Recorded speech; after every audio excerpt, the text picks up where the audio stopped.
In the United States, 1 in 8 couples is affected by infertility. There are various causes of infertility, and one of the most common types is uterine factor infertility.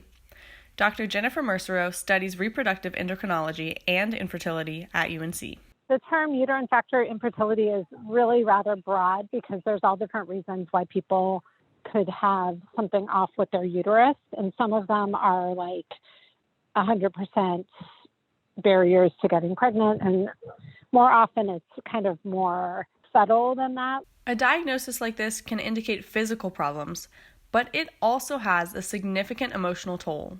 Chris, who requested to remain anonymous, felt this pain after being diagnosed with endometriosis, uterine adhesions, and a uterine septum that would make it difficult to conceive naturally. I was at an age where everyone was starting to get pregnant, and it just felt like someone had punched me in the stomach. And I became pretty bitter and pretty angry, and every month was another, not pregnant, up and not pregnant, up. Could not figure out what the problem was. I was just like, there is an answer. Will I find it in time?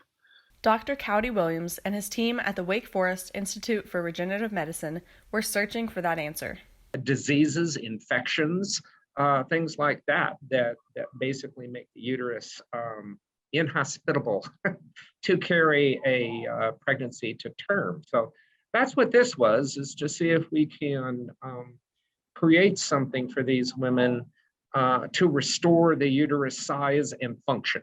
Dr. Williams created a patch to replace part of the uterus with bioengineered uterine tissue. We made that patch and used it to replace almost 80% of that remaining horn. And then we did natural mating to see if we could get the female rabbits with those bioengineered uteri, get them pregnant. And they did. While they saw success in rabbits, the FDA requires a primate study as well. Dr. Williams is currently awaiting funding for that research, which will extend the timeline of when this treatment would be available. You would have to put the patch in, let it heal up, see if that woman that wasn't able to conceive can conceive, and then have a normal delivery. That will take years, decades before we know for sure. Dr. Martine Jones, who struggled with infertility herself, now leads a nationwide support group and spoke to the importance of such research.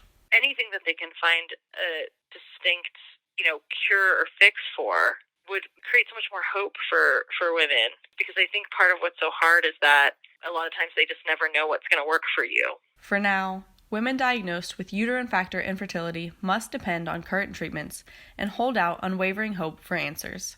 I'm Matilda Marshall, reporting.